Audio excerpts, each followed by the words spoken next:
Es un acto involuntario muy presente cuando hace frío, el estornudo, porque es malo reprimirlo. ¿Cómo se estornuda correctamente? Enseguida se lo aclaramos con un especialista.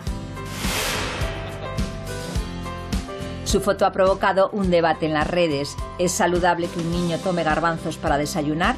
¿Cuál es el desayuno ideal para nuestros pequeños? Lo comentamos con su madre, la nutricionista María Medina. Mermeladas, confituras, flanes, son alimentos que necesitan espesantes para tener un aspecto más delicioso. Hoy les contamos cómo usar estos productos en la cocina y cuál es su valor nutricional. Y además ponemos el acento en las bebidas energéticas. ¿De qué están hechos estos refrescos que prometen llenarte de vitalidad? ¿Pueden hacer daño al corazón? Todas las respuestas aquí, en Saber Vivir. ¿Qué tal? Muy buenos días. En invierno, por el resfriado, los estornudos se convierten en el hilo musical de muchos hogares y lugares de trabajo. Hoy nos preguntamos por este acto reflejo de expulsión de aire que puede ser en ocasiones muy potente, Luis. Muy potente y además que alerta a todos los que están alrededor. Siempre suelen ser, los estornudos salen de todos los tipos y sonidos, ¿no? Unos más discretos, otros más estrambóticos, pero dense ustedes cuenta que es un acto que hacemos unas 400 veces al año. Hay gente que se encarga de medir unas 400 veces al año. ¿400 veces? Sí, unos más, otros menos. Pero es que lo más curioso es que podemos mandar nuestros efluvios por lo menos a 2 metros y algunos hasta 8 metros. No. Sí. ¿De verdad? Y con un solo estornudo puedes cubrir 7 metros cuadrados de gérmenes que salen de tu boca. Fíjate lo contagiosos que podemos llegar a ser. Pues a mí me hubieras dado, porque ha llegado hasta aquí. ¿Y tú sabes por qué se dice salud cuando estornudamos? No, ¿por qué se dice? Bueno, pues porque en la antigüedad el estornudo era como el presagio de la muerte. Entonces, claro, cuando uno estornudaba era como, ten salud, porque... Y también cerramos los ojos. Cuando estornudamos, nadie estornuda con los ojos abiertos. Y es un reflejo, porque realmente cuando ese aire sube tan rápidamente desde los pulmones hasta la nariz, también aumenta la presión ocular. Entonces, el cuerpo tiende a cerrar los ojos más que nada para que no se nos salgan. Hay muchísimas curiosidades en torno al estornudo. Y ojo, porque hay que estornudar de manera correcta. Hacerlo de otra forma puede tener sus consecuencias, vean. Es un gesto habitual y de buena educación taparse la boca al estornudar, pero taparse la boca y además la nariz quizás sea un tanto excesivo. Y si no, que se lo digan a un británico de 34 años que acabó en urgencias con un desgarro de laringe por evitar estornudar. Insólito, pero no único caso de accidentado por estornudo. Costillas rotas, aortas desgarradas, incluso implantes dentales que salen despedidos. Y es que el estornudo tiene su potencia. Puede alcanzar los 150 kilómetros por hora, como lo oyen. Este mecanismo libera las fosas nasales de microbios y es algo natural, así que no intenten detenerlo. De la expulsión del implante me ha dejado anonadada. Bueno, hoy nos acompaña el doctor Carlos Ruiz. Muy buenos días. Buenos días. Jefe de otorrinolaringología en los hospitales Quirón Salud Madrid. Y la luz, reprimir el estornudo puede tener consecuencias negativas. Ya lo ha visto en el vídeo, ¿no?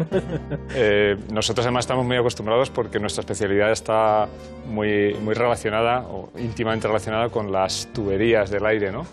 Y en ese sentido una retención aumenta la presión de las cavidades y a lo mejor el aire va donde no debe ir. Claro, es que no nos enseñan a estornudar. ¿Por qué es necesario estornudar? ¿Para qué lo necesita el cuerpo? El estornudo es un reflejo automático. Es decir, el cuerpo, cuando tiene algo que le molesta en su vía respiratoria, lo expulsa de esa manera. Es una contracción brusca, una liberación de aire que expulsa vía presión aérea aquello que le molesta, ¿no? Y el estornudo es un reflejo de limpieza. Yo me quedaba con lo que veíamos en el vídeo, Carlos. Ese hombre que claro, por ir estornudo y taparse los 2 orificios de la nariz, se eleva el aire por otro sitio y rompe lo que no tiene que romper. Y hay algo que hacemos yo creo que bastante mal, que es cuando nos sonamos la nariz, tapar los 2 orificios, sonarnos, y claro, cuando nos sonamos, ¿hacia dónde va el aire? Claro, el aire va a la zona donde menos resistencia ofrece y casi siempre suelen ser los oídos. Este es un caso exagerado porque romper la pared de la laringe es muy complicado, pero en la vía aérea superior, nuestra especialidad sobre todo, el aire discurre por las trompas hacia el tímpano. Entonces, al sonarnos, ¿nos tapamos los 2 orificios, uno solo? ¿Cómo? Claro, es un error bastante común. Lo que hacemos es sellar los 2 orificios y explotar el aire de forma que limpie.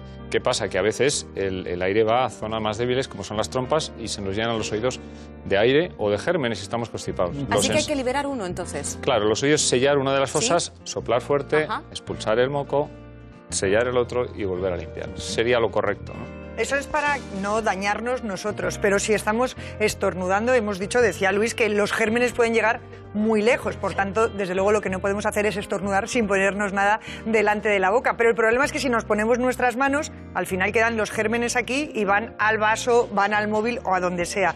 Por tanto, una buena forma sería tener un pañuelo y estornudar en el pañuelo y después tirarlo, y si no tenemos pañuelo, pues lo que tenemos que hacer es estornudar en el codo.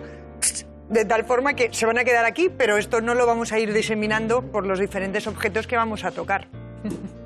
Y no sujetar el estornudo, entendemos, ¿no, Efectivamente, doctor? yo creo que no hay que pecar ni de mala educación ni de exceso de educación, sino una cosa razonable como es tener un pañuelo desechable a mano y en su defecto el codo. Pues muchísimas gracias por sus consejos. Gracias al doctor Carlos Ruiz Escudero. Seguramente en casa están estornudando y lo hacen por la bajada de temperaturas tan brusca que hemos experimentado estos días. Empezamos el lunes con temperaturas por encima de los 20 grados y hoy tenemos un viernes frío y nevado en muchos lugares de España. Silvia Laplana, compañera del área de meteorología de Televisión Española, muy buenos días. ¿Qué situación tenemos en este momento? ¿Qué tal? Muy buenos días. Sí, a mí también me tocó estornudar y es que estamos todos prácticamente igual con estos cambios de temperatura. Hoy tenemos el frente dirigiéndose hacia el Mediterráneo, nos está dejando lluvias puntualmente intensas, especialmente en Cataluña. Hay zonas en el interior de la provincia de Barcelona donde ya han caído 90 litros por metro cuadrado y en algunos puntos esa precipitación es en forma sólida, en forma de nieve. De hecho, la cota está bajando en el noreste a los 700 metros aproximadamente a estas horas. Hay aviso naranja precisamente por las acumulaciones de nieve en la Val d'Aran y en Asturias, donde se pueden acumular hasta 20 centímetros de nieve. También fuerte viento en el este peninsular y atención al oleaje en el noroeste, olas de 5 a 6 metros en la costa de A Coruña y también en la de Lugo. Pues bien, ese frente seguirá su camino hacia el Mediterráneo. Tras él, el fuerte viento se canaliza, viento de norte, tanto en el norte peninsular como también en el este de la península y en los dos archipiélagos. Y atención, porque todavía van a seguir esas tormentas en el Mediterráneo, sobre todo en Cataluña, en Baleares y en el norte. Atención también a esa cota de nieve baja, en el norte especialmente, pero también en zonas del sudeste. Por ejemplo, ha nevado en la misma capital albaceteña. También tenemos ese descenso hoy de las temperaturas en el este peninsular y en Baleares, donde estos días estaban con temperaturas incluso superiores a los 20 grados. Pues bien, el fin de semana. Mañana la precipitación seguirá en el norte, pero irá a menos. Y sin embargo, seguirá en Baleares. Y atención, porque a última hora va a arreciar la lluvia y el fuerte viento, además del temporal marítimo en la Comunidad Valenciana.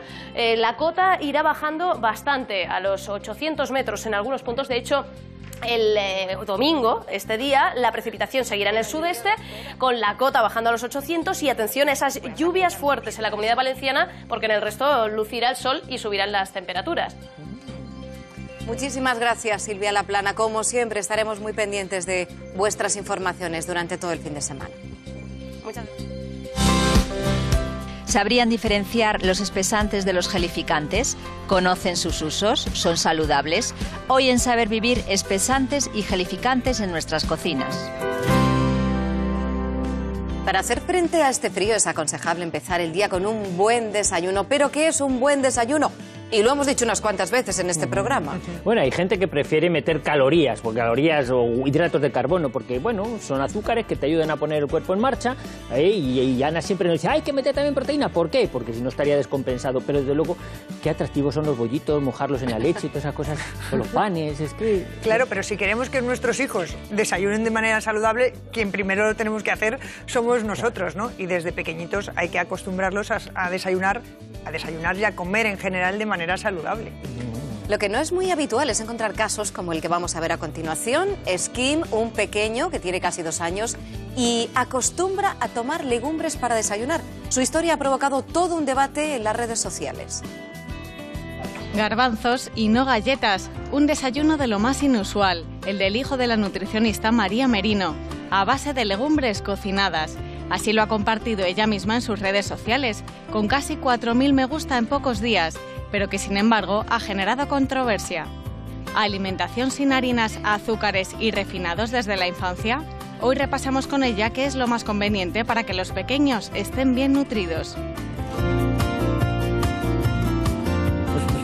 Le vamos a presentar a la mamá de Kim, que es nutricionista, María Merino. Buenos días. Buenos días. Muchas gracias por venir. ¿En qué momento empieza la afición del pequeño por las legumbres para empezar el día? No es que sea una afición para desayunar, pero sí le gustan y aquel día pues las vio y le apetecieron. Y como no deja de ser un alimento sano, pues decidí que si le apetecían, pues podía tomarlas. ¿Por qué no? Aunque fuera el desayuno. No hay inconveniente. O sea, entiendo que si le pones galletas y legumbres, el niño no siempre va a elegir las legumbres, ¿o sí? Es que en casa no hay galletas, entonces nunca va a tener la opción esa de decir quiero galleta. Otra cosa es que luego en la calle o, no sé, en la guardería, en un cumpleaños o en algún momento sí que se encuentre delante de una galleta, pero en casa no hay opción. Sí, desde luego la mejor forma de que no coma algo es que no lo vea delante. También la mejor forma de que lo coma es que lo vea. Tenemos aquí un montón de verduras. Tú dices que tu niño come de todas las verduras. Yo afortunadamente, mis dos hijos también, pero era lo que te comentaba antes. Yo como de todo, mi niño ha aprendido a eso. Pero ¿qué consejo daríamos a padres, abuelas, abuelos que tienen niños que dicen no nos gustan las verduras? El primero, el que tú has dicho, dar ejemplo y que vean que en casa es algo que se consume habitualmente, a diario, tanto en comida como en cena. Y después, si es un niño que a lo mejor es un poco reacio a comer esas verduras, en lugar de presentárselas simplemente hervidas y ya está, porque a nadie le llama la atención, ¿no? Un plato de judías hervidas, que parece como muy soso, pues podemos jugar con diferentes preparaciones. Pues las podemos saltear, le podemos añadir alguna especia, las podemos hacer en una coca, por ejemplo, que igual en forma de pizza casera también quizá pues les apetezca más porque ellos creen que están comiendo pizza pero están ahí introduciendo las verduras o al horno o en ensalada, crudas, un tomate aliñado. Hay muchas maneras de presentarlas y de hecho cuando pensamos en verduras siempre nos viene a la cabeza la judía hervida, ¿no? Pero hay muchas otras ofertas que podemos proporcionarles y que seguramente... Estoy pensando en estos dos casos de aquí, que son dos nutricionistas, dos madres, convivir con el mundo exterior, la resistencia debe ser muy difícil, ¿no? No le dé una chuche a mi niño es que difícil, no está acostumbrado a tomar las porque... chuches. Todo nuestro entorno favorece que haya ese consumo tanto de chuches como de bollería como de productos malsanos. Entonces es un poco esa lucha que llevas en el día a día para que no ocurra. Pero ya decía antes, si un día en un cumpleaños la oferta es de bollería y galletas, pues tampoco vas a tener al niño marginado en la esquina. No, cariño, tú no comas. Pues pero cuando hablamos de verduras, hablamos de todas las verduras, incluso las coles de Bruselas. ¿Tu niño es capaz de comérselas? Hay verduras que por la edad que tiene no se las doy, porque por ejemplo las espinacas y las acelgas, por el contenido de oxalatos, es demasiado pequeño para consumirlas, pero poco a poco sí que las va conociendo todas y en general pues todas las come. Y les vas tentando, le dices, mira, ¿qué prefieres? ¿Un flan con nata o uvas? Uvas es que de hecho es su perdición, o sea que yo creo que no es una tentación difícil. Nunca he visto un flan, o sea que no creo que le llamara mucho la atención, sin embargo las uvas, como vea una uva, o se la come o míralo, ahí está comiendo uvas precisamente. Sí. Es guapísimo, por cierto. Gracias.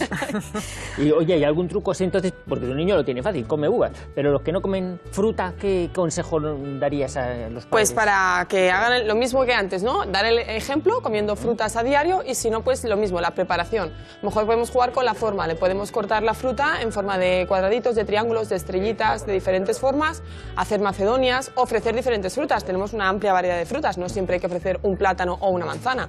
Podemos ofrecer, sobre todo en verano, ¿no? Que hay tanta variedad, entonces ir ofreciendo diferentes frutas de diferentes maneras y con diferentes preparaciones. El ejemplo, los niños dicen, yo lo que come ese, y cuando vean a alguien, yo de eso también. Y te piden, siempre te piden. Sí, el problema es que los niños, por desgracia, no comen. Y cuando como dicen, deberían. no puedes comer que esto es de mayores, quieren más. Basta que lo prohíbas. Exacto. Para que despiertes el deseo, sí, así es. María Merino, muchísimas gracias por acompañarnos. Nos damos cuenta de lo importante que es ir haciendo paladar desde que somos pequeños. Científicos de Estados Unidos crean la primera piel con vello gracias a células de roedores. El descubrimiento, que ha sido llevado a cabo en la Escuela de Medicina de la Universidad de Indiana, podría conducir a nuevos enfoques para modelar enfermedades y nuevas terapias para el tratamiento de trastornos de la piel y cánceres. Aunque actualmente ya existen varios métodos de generar piel con folículos pilosos, su capacidad de imitar a la real es limitada. El modelo que se está desarrollando actualmente es el más parecido al vello natural que se ha logrado hasta el momento.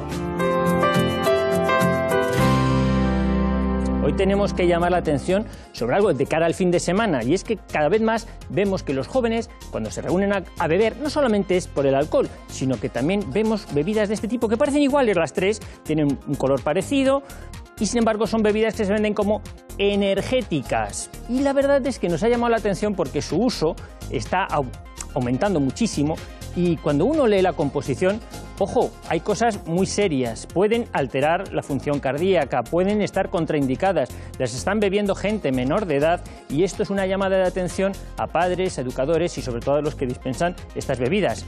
Miren exactamente en qué puede consistir, qué contienen estas bebidas falsamente llamadas energéticas y los problemas que pueden tener. Llegaron a finales del siglo XX y desde entonces el consumo de bebidas energéticas no ha parado de crecer, porque son bebidas que prometen acabar con el cansancio físico, llenarte de vitalidad e incluso ganar capacidad de concentración y habilidad mental. Para conseguir estos supuestos beneficios, estas bebidas tienen un alto contenido en cafeína que activa el sistema simpático, es decir, el encargado de aumentar la frecuencia cardíaca. Además, las bebidas energizantes llevan una gran cantidad de carbohidratos, aminoácidos como la taurina y plantas estimulantes como el guaraná o el ginseng. El 30% de los adultos y casi el 70% de los adolescentes toman este tipo de bebidas, pero la gran mayoría de ellos desconoce los efectos secundarios que puede tener su consumo, que puede ser peligroso para la salud. Para hablar de estos cuestionados refrescos, hoy nos acompaña Juan José Salinero, doctor en Ciencias del Deporte en la Universidad Camilo José Cela. Muy buenos días. Hola, buenos días. ¿De qué manera puede afectar al corazón esta bebida? Pues realmente esta bebida, por su contenido en cafeína, pues la verdad es que incrementa la frecuencia cardíaca, incrementa la presión arterial, y también se han visto casos de que puede provocar arritmias o taquicardias, ¿no? Nosotros en el ámbito deportivo sí que hemos visto que en reposo se incrementa tanto la frecuencia cardíaca como la presión arterial. ¿Y algún otro efecto secundario? Sí. Sobre todo falta de atención, ¿no? Es más que nada. O sea, que te da una falsa imagen, una falsa idea de que estás bien, de que tienes energía cuando realmente estás agotado. Te aumenta esa falsa sensación de seguridad, que es lo que vemos más en la gente joven, ¿no? Ajá. Sí, ya os digo, en el ámbito del consumo de la gente joven, ¿no? Pues sí que puede ser ese problema que comentabais, de que pueda enmascarar la sensación de fatiga o incluso los efectos del alcohol, ¿no? Nosotros en el ámbito deportivo, lo que sí que hemos evaluado cuando hacen una ingesta aguda, es decir, cuando consumen una bebida energética antes de la práctica deportiva, es que los deportistas nos reportan problemas de insomnio en las horas posteriores, un mayor nerviosismo y en algunos casos problemas digestivos. Claro, porque si leemos la composición hay variadas, pero fundamentalmente lleva cafeína. La taurina también es un estimulante que en pequeñas cantidades nos puede venir bien, pero el problema es que la mayoría, bueno, veíamos las latas que nos enseñaba Luis, son muy grandes, por tanto hay muchos mililitros y hay mucha concentración de esos principios activos que en exceso pues hacen, bueno, pues ponen al cuerpo como una moto. Exactamente, es que ese es el problema, ¿no? Cada vez venden latas de volúmenes más elevados.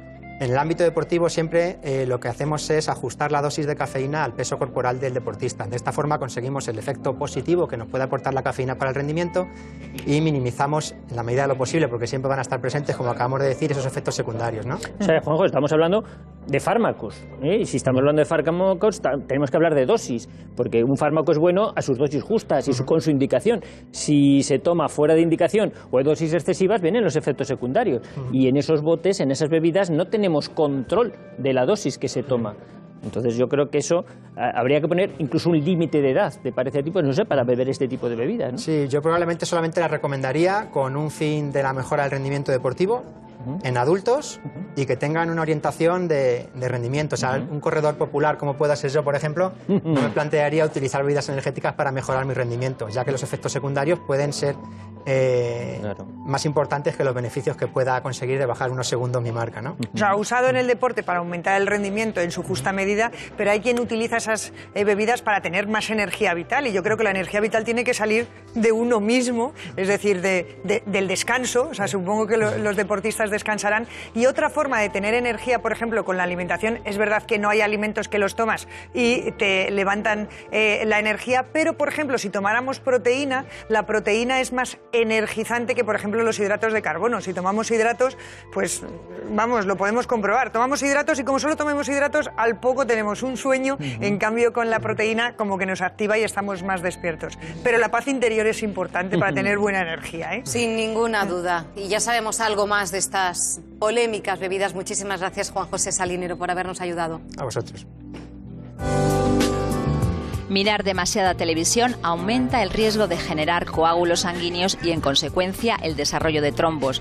El motivo principal reside en que quienes están frente a la pantalla muchas horas suelen comer más, quedarse quietos por mucho tiempo y de este modo afecta su salud.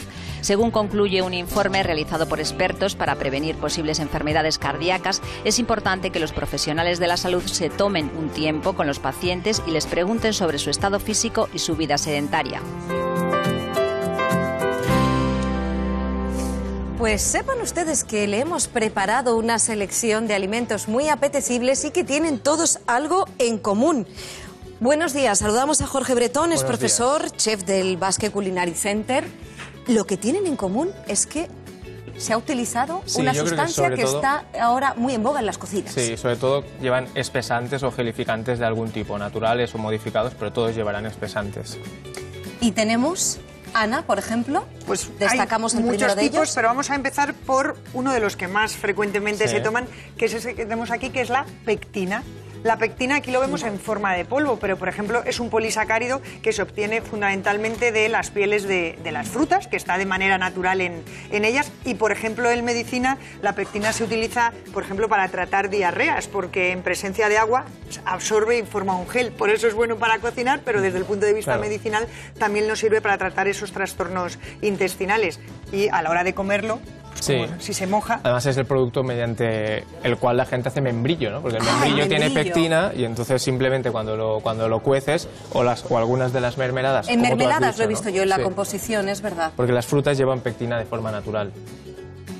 Bueno, pues eso es una forma de espesar de manera natural, sin echar... Todo el mundo que nos esté viendo, la harina de trigo sirve para espesar, pero claro, harina de trigo en una mermelada como que no va a quedar bien, por eso se utiliza la pectina. Y tenemos otro muy curioso que se llama kuzu. Sí, kuzu. ¿El kuzu? El kuzu es un espesante de raíz en este caso, ¿no? Lo que serviría, almidón. Exacto. Lo que serviría es, pues bueno, para espesar. Y en algunos casos lo bueno es que como no tiene gluten, serviría como para celíacos, ¿no? Por ejemplo. ¿Y cómo espesaríamos con este producto? A ver, vamos a hacer una demostración. Una pequeña prueba, ¿no? Que sería, vamos a poner un poco de leche. Sí. Sería como una bechamel, ¿no? Vamos a hacer como un pequeño ejemplo de cómo sería si fuese una bechamel, ¿no? En este caso, en vez de poner la harina o en vez de poner un almidón, vamos a poner el kuzu y simplemente lo que vamos a hacer es dejar que se funda, que hierva el producto y veremos cómo espesa, por ejemplo, para hacer una bechamel para celíacos, para hacer unas natillas para celíacos, incluso para no tener que añadir huevos si no queremos... ¿Podría sustituir a la harina, por ejemplo? Sí, sería un sustituto, o a la maicena, ¿no?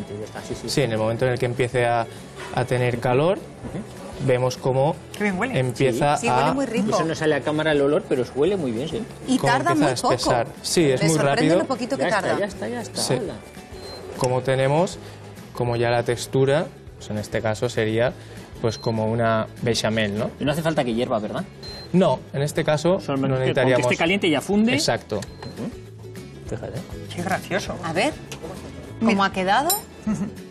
¿Qué textura? En este caso, al final, así es como funciona y a partir de ahí lo que haría el cocinero o la persona en casa pues es buscar la cantidad del producto que uno va a necesitar para hacerlo más líquido, menos líquido, no más espeso, menos espeso, ¿no? Mira, tenemos otro que también se utiliza mucho, que es la goma Santana. Hay veces que en la composición no pone goma Santana como tal, sino que viene con un E, sería el E415, es la goma Santana. Y es curioso porque se obtiene de una bacteria, tiene un nombre, Xanthomonas campestris, que es la que da, esa bacteria es la que da el color verde oscuro de las verduras cuando se empiezan a pasar. pero lo bueno es que se obtiene la goma santana, que es totalmente saludable, aunque sea de una bacteria. Ponemos como ejemplo cuando vas a la playa y ves estas algas que parece que están como blandas, ¿no? Pues probablemente es el efecto que está apareciendo esa xantomona en las algas, y esto proviene de algas, ¿no? Y es bueno porque en muchas bebidas viene como espesante, ¿no? Sale como humillo. Espesantes, gelidificantes, son palabras que nos suenan y mucho, y probablemente del concurso de MasterChef. Vamos a ver qué provecho le saca a un famoso cocinero. Estamos en el taller donde elaboráis los nuevos platos de la carta. ¿Hasta qué punto es importante el uso de los gelificantes en la cocina de Paco Roncero? Son importantes hasta el punto de que, bueno, nosotros queremos hacer diferentes técnicas y sin ellos sería casi imposible. ¿Y qué habéis preparado hoy? En este caso vamos a hacer un plato de berenjena y aquí vamos a usar la capa como gelificante. ¿La capa? ¿Qué es esto, verdad? Exacto, son estos polvitos que tenemos aquí, que ahora tenemos que calentarlo porque este es un gelificante que empieza a actuar a partir de los 48 grados, a crear una pequeña película que va a parecer que sea la propia piel de la berenjena. Yo tengo aquí el caldito de las berenjenas, las pieles de las berenjenas asadas, añadimos. Sí que son muy importantes las proporciones. Para imitar, de todos modos, el color de la berenjena, pues nos ayudamos de un poquito de colorante, simplemente la pasamos, automáticamente al salir fuera ha gelificado. Después lo bañaríamos en la almendra. Bueno, y para terminarlo, en este caso vamos a hacer una esfera de un caldo de atún que tenemos hecha, un gel de yuzu, que en este caso hemos usado el agar-agar, pero como espesante, y terminamos con un poquito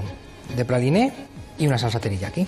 Lo que hemos querido hacer es nuestra propia versión de lo que es una berenjena miso. Para el siguiente plato vais a utilizar iota y chantana. Exacto. Tenemos unos erizos con tendón y con una holandesa de cítricos. Entonces yo aquí lo que tengo es un caldo de jamón. Simplemente le añadimos la chantana, lo trituramos bien con un turmis y, como veis, pues nos quedaría con esta textura, ¿vale? Bañar un poquito el plato. Aquí tenemos un caldo de erizos y la iota. Para conseguir el gelificante se mezcla en frío y lo llevaríamos hasta más de 80 grados. Este es un gel muy elástico, con lo cual, pues bueno, lo podemos manipular y es un plato, como ves, muy sencillo, gustativamente es muy rico, muy potente. Lo que sí que es importante es que las técnicas, como te decía antes, tengan un porqué, y en este caso nuestro porqué es el querer meter dos sopas diferentes en un plato con dos texturas diferentes. Es impresionante, ¿eh? Todo lo que se puede conseguir con esto. Oye, me preguntaba yo, ¿cómo se puede conseguir un espesamiento de este zumo? Porque hay mucha gente que toma zumo y a lo mejor necesita espesarlo un poco. Bueno, como antes con los productos, por ejemplo, como antes la Santana, o podríamos añadir algún tipo de gelificante en bajas cantidades. ¿Alguno de estos en concreto? Aquí, por ejemplo, podríamos poner tanto la gelatina en estos formatos como el agar-agar, pero en pocas cantidades para que espese un poco. Si lo que quieres es gelificar como una gelatina, ¿no?, como lo que tenemos aquí, pues ya sería. Jorge Bretón, vamos a hacerlo. Venga. Vamos a mostrárselo a los espectadores. Podríamos hacer una Hemos gelatina. espesado y lo que vamos a hacer ahora es gelidificar. Gelificar. Hacerlo gel. Sí. Lo que conseguir podemos hacer, una textura de gel. En este caso, vamos a usar el agar-agar. Que es una alga, ¿verdad? Sí, lo mismo se llama, incluso en algunos productos se podría encontrar como carragenanos o carragenatos, pero porque son diferentes algas de una misma familia, ¿no? Esto es lo que yo lo utilizamos mucho, es porque mejora la digestión de algunos alimentos, y algunas personas que tienen dificultad para tragarlo, los alimentos, cuando los hacemos gelatina, los tragan mejor. Sí, incluso no se atragantan. En muchos proyectos, ¿no?, lo que se usa es para gente mayor que lo que no quiere es simplemente beberse los alimentos, sino masticarlos. Porque se le va por más sitio, a veces, sí. Jorge, pero la gelatina de postre es diferente, ¿no? Bueno, la gelatina actuaría un poco diferente. En principio la gelatina sí que no viene de las algas. Mira, en qué este rico caso, huele, doctora, ¿verdad? simplemente ha hervido, y solo por ver una prueba, ¿no?, lo que vamos a hacer es ponerlo en un plato. Y se queda solidificado, o sea, se solidifica enseguida. Sí, lo que vamos a hacer es... A la hora de enfriarse. Moverlo un poco, sí, para que se enfríe con el plato, y simplemente, ¿no? Exacto, simplemente con enfriarse está quedando un poco, como una lámina. Sí, lo que quedaría es ya como un velo. Sí. Jorge Bretón, pues muchísimas gracias por estas demostraciones. Un placer. Hoy en Saber Vivir celebramos que Antonio Banderas, un año después del infarto al corazón, está en plena forma y con muchos proyectos. Y es que la vida sigue después de un infarto y hay todavía mucho que hacer. Se quedan con amigas y conocidas. Que tengan un bonito fin de semana. Hasta el lunes. Menos trabajo y adiós tabaco. Es la nueva vida de Antonio Banderas después de su infarto. Él mismo dice que tuvo suerte, ya que no le dejó secuelas. Eso sí, tuvieron que implantarle 3 stents y fue sometido a una termoablación, un procedimiento para mejorar el ritmo cardíaco. Asegura que no puede evitar embarcarse en nuevos planes, aunque con más calma. Ahora trabaja en un nuevo papel. Interpreta a uno de sus ídolos, Pablo Picasso. Ilusiones renovadas para Antonio Banderas, pero sin dejar a un lado lo más importante, su salud.